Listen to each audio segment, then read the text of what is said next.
বিসমিল্লাহির রহমানির রহিম। আসসালামু আলাইকুম।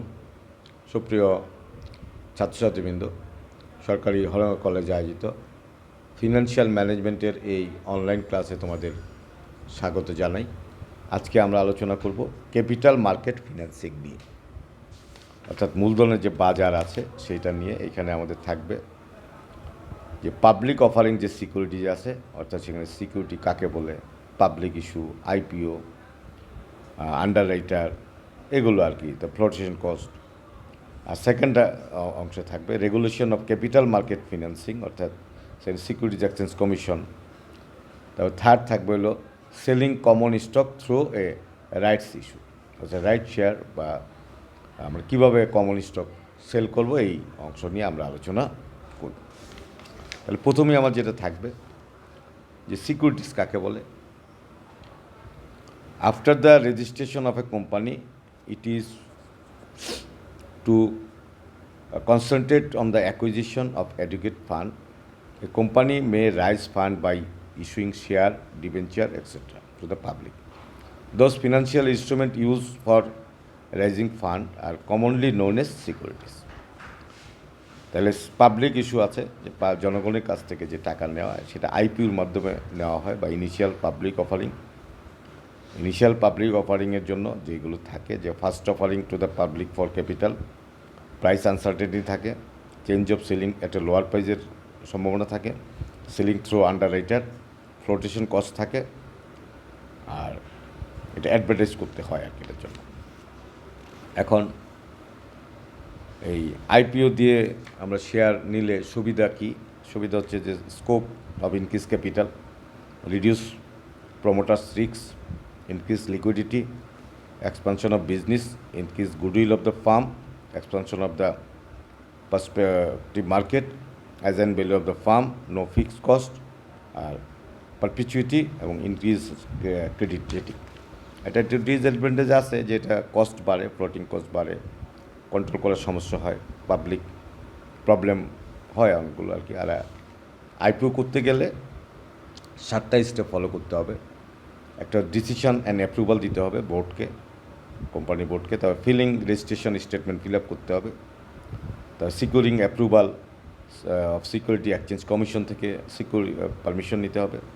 Selecting of investment investment bank choice করতে হবে।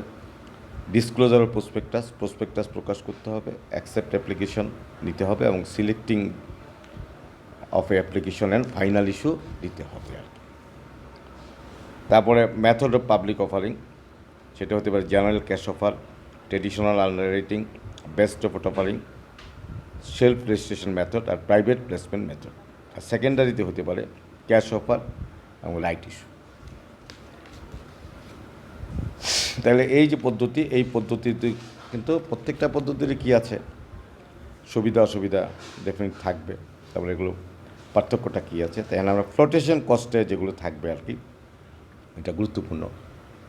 এখানে থাকবে underwriter commission, registration fees থাকবে, লিগ্যাল অ্যান্ড ট্যাক্স এক্সপেন্স থাকবে, অ্যাডভার্টাইজমেন্ট এক্সপেন্স থাকবে, তারপরে অ্যাবনর্মাল রিটার্ন যদি থাকে সেটা থাকবে, loss due to underpricing থাকবে, কস্ট অফ ওভার অ্যালটমেন্ট থাকবে, আর পাবলিসিটি কস্টও থাকবে।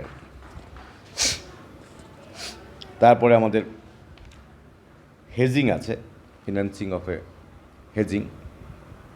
সেটা হচ্ছে এই যে দ্য ওয়ার্ল্ড হেজিং, মানে হচ্ছে আমাদের হেজিংয়ের মাধ্যমে কি শেয়ার বিক্রি করা যায় আর কি। তারপর আমাদের যেটা রেগুলেশন ফর ক্যাপিটাল মার্কেট ফিন্যান্সিংয়ের জন্য, যে ক্যাপিটাল মার্কেট কাকে বলে সেটা আমাদের জানতে হবে। এবং এটার যে capital market is that financial market which provides long term fund. In other words, capital market is a financial market for a long-term financing. Equity share, preferred stock, debenture, and other long-term securities are traded in the capital market. এখন parts বা party আছে যারা capital মার্কেটে function করে, এমন party আছে 9টা। একটা হচ্ছে সিকিউরিটিজ ইস্যুইং কোম্পানি, সেকেন্ড হচ্ছে ইনভেস্টর, থার্ড হচ্ছে মার্চেন্ট ব্যাংকার, তারা হচ্ছে under writer, portfolio manager, fourth credit rating company, 5th হচ্ছে অডিটর, 6th হচ্ছে ডেপোজিটরি কোম্পানি, আর তারপর হচ্ছে স্টক ম্যানেজার, স্টক ডিলার এবং সিকিউরিটিজ অ্যান্ড এক্সচেঞ্জ কমিশন। আর এটার বৈশিষ্ট্য যেটা আছে যে 10টা বৈশিষ্ট্য আছে এই মার্কেটের। প্রথমটি হচ্ছে সাপ্লায়ার অফ ক্যাপিটাল, দেন হচ্ছে long term market, transferable securities, supplier of financial asset, legal restriction, participation of intermediaries, large scope, transaction of unlisted companies, risks are risk adjusted return. তারপরে ক্যাপিটাল মার্কেট যে ক্লাসিফিকেশন অফ ক্যাপিটাল মার্কেটের 2 প্রকারের market আছে। একটা হচ্ছে primary market, একটা হচ্ছে secondary market. Primary মার্কেটের যে ফিচার আছে সেটা হচ্ছে participation of the issuing company, buyer is the first holder of the security, আর এডিশন অফ ফিনান্সিয়াল অ্যাসেট। আর সেকেন্ডারি মার্কেটের যে বৈশিষ্ট্য সেটা হচ্ছে এই যে buying and selling of securities originally obtain from the primary market, transaction through the intermediates, transaction of unlisted companies, regulation of stock exchange, control and guided by Security Exchange Commission, opportunity for the over the counter transaction বা OTC কাউন্টার। আর securities and exchange commission যেটা আছে সেটা হচ্ছে 2012 সালে মানে এটা বলা হয়েছে যে Bangladesh securities and exchange commission, BSEC। আর এটা গঠন কিন্তু 1993 সালে হয়েছিল। এটার মেইন যে মিশন আর কি সেটা হচ্ছে to protect the interest of security investor, to develop, maintain fair and transparent and efficient securities market, আর ensure proper issuance of securities and compliance with securities law. আর ফাংশনাল বডি হচ্ছে এটা, the commission consist of a chairman and 4 commissioner who are appointed for full time by the government for a period of 4 years, and their appointment can be renewed only for the further one term, but the condition is that age cannot affect 65 in the position during a tenure.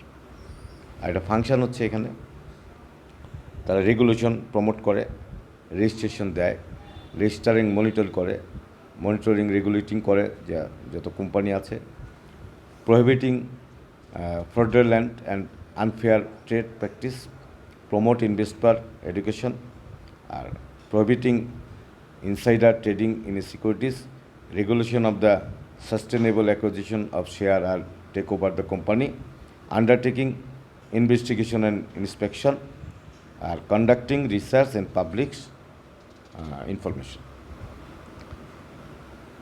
তার government regulating for issuing securities, এটা সরকারিভাবে এটার মধ্যে অনেক রকম rules দেওয়া আছে এবং তারা কিন্তু ওই রুলস মেনে সিকিউরিটি এক্সচেঞ্জ কমিশন চালিত করে।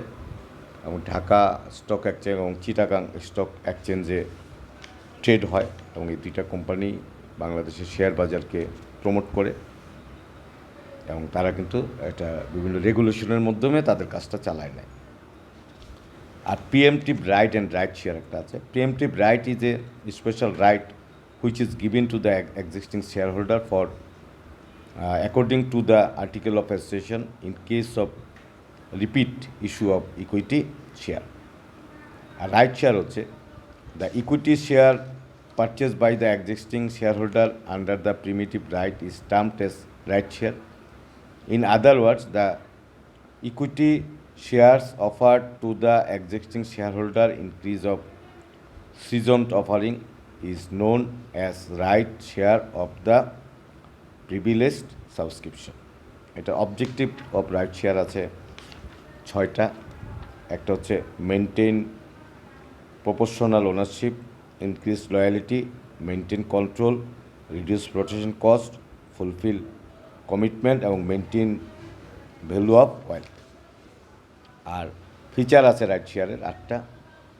সেটা হচ্ছে যে রিইস্যু অফ ইকুইটি শেয়ার, তারপর হচ্ছে reduce price, proportional allotment, recognition of preemptive right, transferable, time limitation, protection of value oil, and minimum flotation cost. আর ভ্যালু অফ রাইট শেয়ার যেটা আছে সেটা আছে ভ্যালু বাইর করতে গেলে আমার আর ও এন সমান সমান PO minus S divided by N R plus one. R O N হচ্ছে value of right share with right, আর পিও হচ্ছে market price of a share with right, S হচ্ছে subscription price of a right share, আর NR হচ্ছে number of right needed to be buy a new share. তাহলে এখানে আমার value of right share কিন্তু মূল ক্যালকুলেশনের বিষয়। তারপরে আমাদের যেটা লাগবে যে সাকসেস অফ রাইট অফারিং করতে গেলে কিছু জিনিসকে বিবেচনায় নিতেই হয়, সেখানে যাতে আন্ডার সাবস্ক্রিপশন বা ওভার সাবস্ক্রিপশন না হয় এগুলো খেয়াল রাখতে হবে। আর তারপরে আমরা আলোচনা করব ডিবেঞ্চার বা বন্ড নিয়ে। Like individuals of a company also need to take outside loan, bond or debenture is an instrument through which a company can raise fund by paying fixed annual interest. Or the bond is an external loan for the company which increases the fixed liability in the form of a interest. এটার feature আছে 14টা। একটা হচ্ছে external fund, এটা element of capital structure, creation or certain or uncertain period, এটা fixed cost আছে, tax advantage আছে বা ট্যাক্স শিল পাওয়া যায়, কন্ডিশনালিটি ফিনান্সিয়াল রিস্ক ইনক্রিজ করে, এজেন্সি প্রবলেম করে, ফ্লেক্সিবিলিটি রিডিউস করে, ব্রিংস ডিসিপ্লিন আনে, increase earning per share, decrease cost of capital, increase value of the firm, আর ইনক্রিজ শেয়ার প্রাইস। এই হচ্ছে বন্ড। আর বন্ড রিফান্ডিং হচ্ছে in case of bond refunding, the liability of the old bonds is repaid through the issue of a new bond. তারপরে আমাদের preferred stock থাকে। Preferred stock is another important source of long term financing of a company. It is hybrid type of security because it poses both of the feature of equity share and debenture. তাহলে এই চ্যাপ্টারের জন্য যেগুলো আমাদের main অঙ্কের প্রয়োজন হবে, এক নম্বর হচ্ছে আমার number of new share to be issued NSI buy করতে হবে। সেখানে এনএসআই সমান অ্যাপ ডিভাইডেড বাই এস হবে, অর্থাৎ ফান্ডস টু বি অ্যাপ হচ্ছে ফান্ডস টু বি রেজড, আর এস হচ্ছে সাবস্ক্রিপশন প্রাইস পার শেয়ার। তারপরে নাম্বার অফ রাইট অর্থাৎ এনআর, কত শেয়ার ইস্যু করতে হবে সেটা হচ্ছে এনআর সমান NOS divided by NSI. NOS হচ্ছে নাম্বার অফ ওল্ড শেয়ার, আর এনএস হচ্ছে number of share to be issued. আর number of share on right is ought, মানে কতটুকু লাগবে সেটা NSI divide by ROS. Value of right আমার বাই করতে হবে, সেটা হচ্ছে R O N PO into PO minus S divide by NR plus one. তারপরে market price per share after right on, এটা আমার লাগবে। এক্স রাইট ভ্যালু লাগবে। তারপরে আমার ভ্যালু অফ ওয়েলথ লাগবে। তারপরে ফ্লোটেশন কোস্ট আমার অনেক সময় ক্যালকুলেশন করতে হবে। ডিলুয়েশন বা প্রাইস ডিলুয়েশন এটা লাগবে। তারপরে আমাদের লাগবে ভোটিং কার কতটুকু সেটা জানতে হবে। তা কনভার্টেবল ডিবেঞ্চারের প্রাইস জানতে হবে। আর বন্ড রিফান্ডিংয়ের জন্য কত টাকা দিতে হবে সেটাও জানতে হবে। তো এই কয়টা ফর্মুলা জেনে নিলে এটা যে কোনো অঙ্কই কী করতে করা যাবে এবং ক্যাপিটাল মার্কেট ফিনান্সিংয়ে আর আমাদের কোনো সমস্যা ইনশাল্লাহ থাকবে না। এই ছিল আজকের আলোচনা। আশা করি সবাই ভালো আছো। পরবর্তী ক্লাস দেখার আমন্ত্রণ জানিয়ে এখানেই বিদায় নিচ্ছি। আসসালামু আলাইকুম।